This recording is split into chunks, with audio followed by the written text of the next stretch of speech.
வணக்கம். சிவகாசி கிராக்கர் கிச்சனுக்கு உங்களை அன்புடன் வரவேற்கிறேன். 2 நிமிடத்தில் வாழைக்காய் வறுவல் செய்வது எப்படி இப்பொழுது பார்ப்போம்.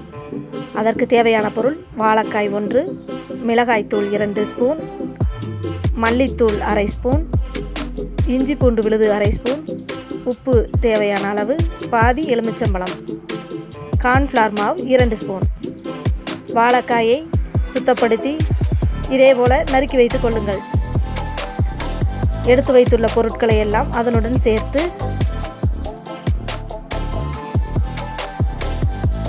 நன்கு கிளறி கொள்ளுங்கள். நன்கு கிளறி வைத்ததை எண்ணெய் சூடானவுடன் அதில் ஒன்றொன்றாக சேர்த்து நன்கு வேக விடவும். பொன்னிறமாக வெந்தவுடன் எடுக்கவும். இப்பொழுது சுவையான வாழைக்காய் வறுவல் தயார்.